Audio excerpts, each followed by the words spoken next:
The Platelet Society presents Normalizing Diversity. Today we're going to be talking about LGBTQ plus STEM Day.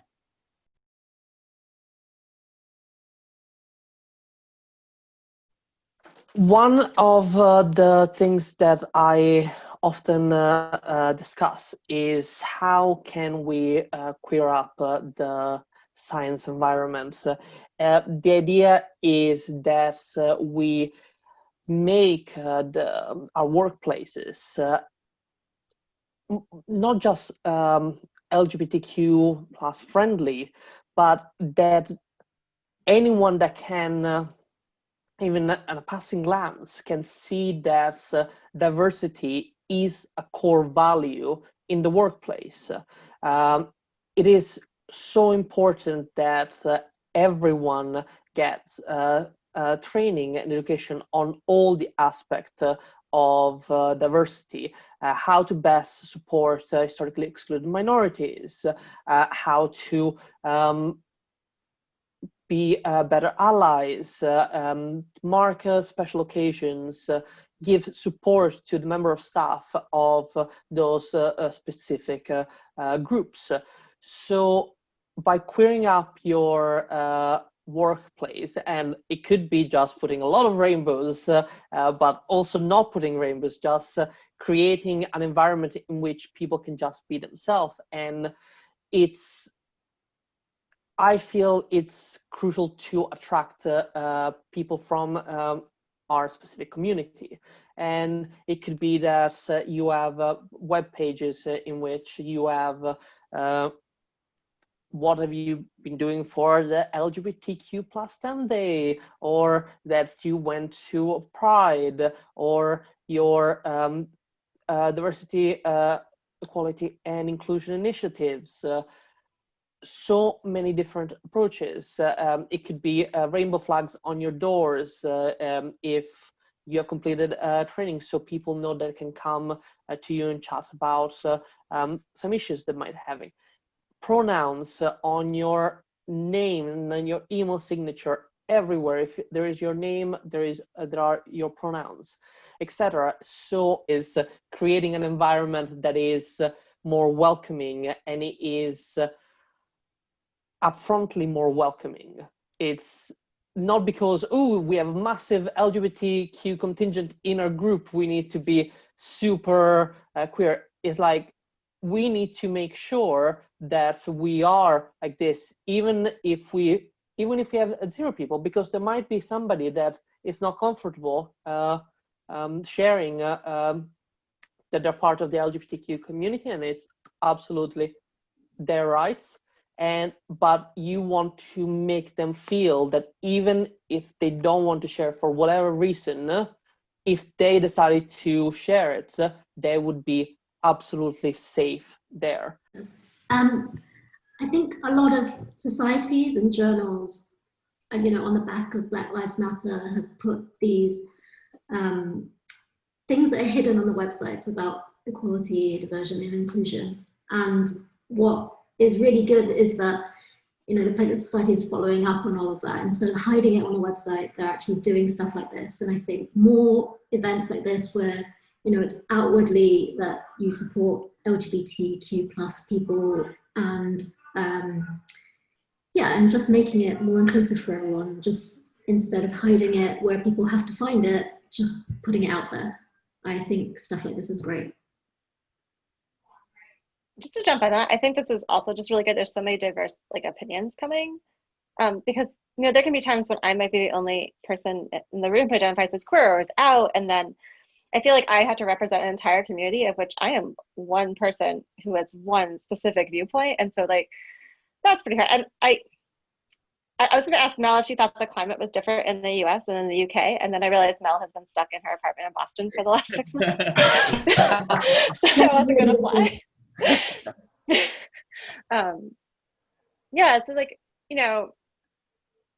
I think back when I was I think if I'm going someplace new, it's it's progressing my career. If I see a flag or an emblem on a door or an email signature or even just pronouns, it makes me feel a lot more comfortable talking about my life. So that's really helpful. just trying to, be able to feel out that safety. And I think maybe that message hasn't got out widely enough as to the importance of that. And you see that the pronouns, for example, is a very obvious one because it's becoming more common.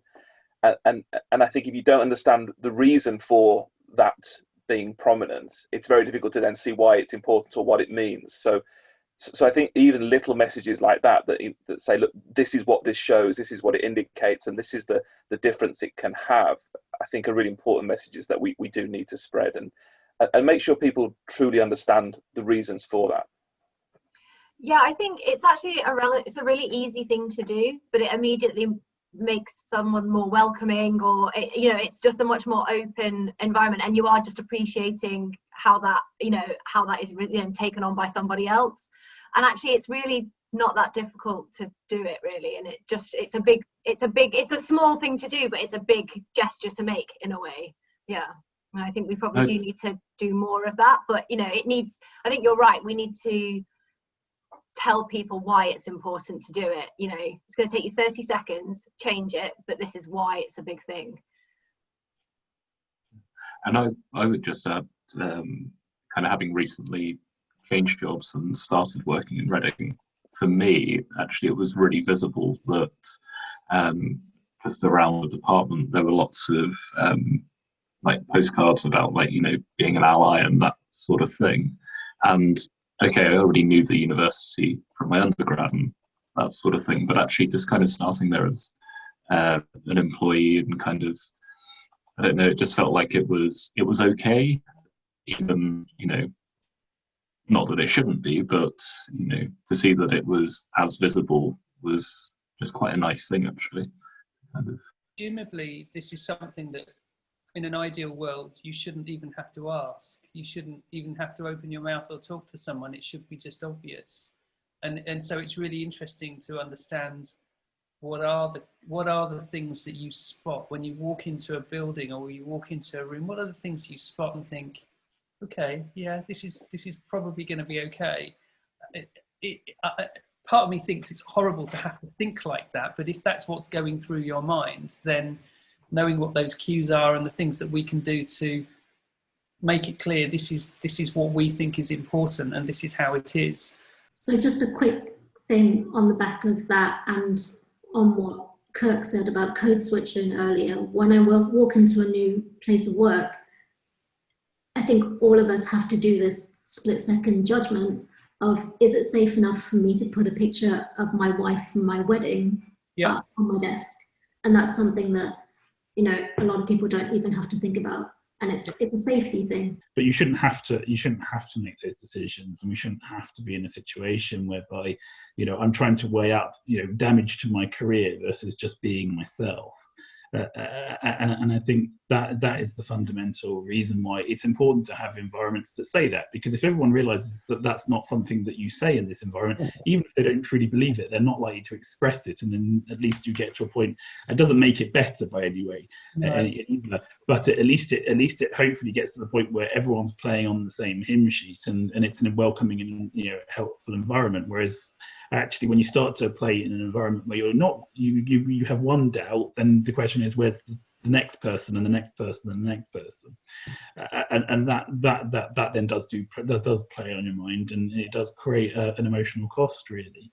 So I agree. Having visible signs, having visible celebrations, just and it doesn't. No one needs to see a rainbow flag every day of the week, but you know what I mean. It's nice to see people talking about this and saying, yes, this is cool, because that creates an environment where I can just go on, be myself, and I put my big rainbow Doc Martens on, and I have a good time. But I think on the whole, if we're more open and welcoming to one community, we're more likely to be welcoming and opening to other communities as well. And I think that the wider implications of us doing that for one community is that it will naturally spread into those others as well. So we will hopefully be seen as a welcoming, open society, whoever you are. Well, absolutely. This is just the start. Lots more of these videos for Kirk and Amanda to record. Yeah. Well, I think that this is important. It's the talking about it, right? There's diversity it, you know, comes in many shapes and sizes, you know, and there's different, you know, groups who feel that, you know, they need to be seen more, or, you know, but it's actually talking about it that's important. I think diversity brings good science. That's like the whole, you know, like you want people who think differently to you. That's how you answer, you know, the key science questions. And ultimately, at the end of the day, it's all about the science. That's why we're all in STEM, you know, for whatever, you know, whatever our whoever we are, whatever our experiences are. And I don't think science or your ability to do science should be affected by your gender, your sexuality, your ethnicity, you know, whatever. It shouldn't be a barrier. It should be about the science at the end of the day.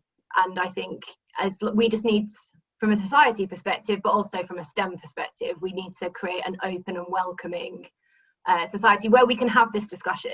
And I think that's ultimately when it comes down to, you can have people that might not agree with, you know, it might not be the way of life that they choose, or it might, you know, they might have views depending on what the, you know, depending on religion or where they've come from. But ultimately, you have to be able to have the conversation and appreciate somebody else has a differing perspective to you. And I think that's the important thing, you know, and just be willing to accept that not everyone's the same, but everyone is equally valid. I think it's that tolerance of others and their choices and and who they are, and you expect that to be extended to you. So we should extend that to others. So yeah, I agree with that. I've been thinking a lot recently about this issue about whether just simply being a particular way, I mean, in terms of being open to different characteristics and different ways people are, whatever that might be, isn't really enough, in that sort of expecting people to see what you're like and it rub off on them, and all of a sudden miraculously everybody in this world is accepting because they happen to spend 10 minutes with you and you've exuded this sort of amazing aura that they've taken with them and stuff. It doesn't work. And I think that's why we need to be prepared to call these issues out and challenge them. And so whilst, you know, someone who identifies as from the LGBTQ plus community might feel that they're unwilling or uncomfortable challenging something that's or an opinion or a view or a statement, as Alan was saying just now, with regard to that may have an impact on your career. I'd like to think that increasingly colleagues who hear things like that are prepared to actually stand up and say, I'm sorry, but that's not acceptable. That's not how we are here. And that's not, you know, and if you have views like that, kindly take them elsewhere and don't share them with us because it's not appropriate.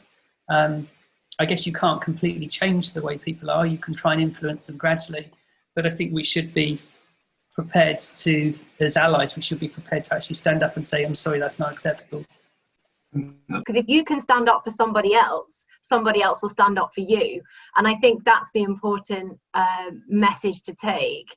I think the other part of being an ally for me is that kind of,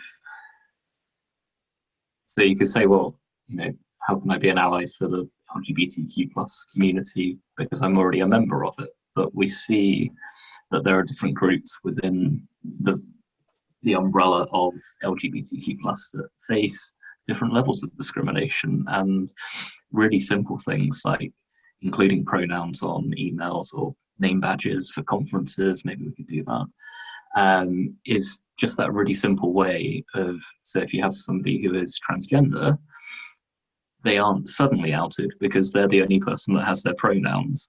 So it's just that really simple step. Unconscious, it's unconscious allyism. You know, the fact that things you can do that you don't need to stand up and shout out about it, but it's things that just make that a welcoming environment for everybody.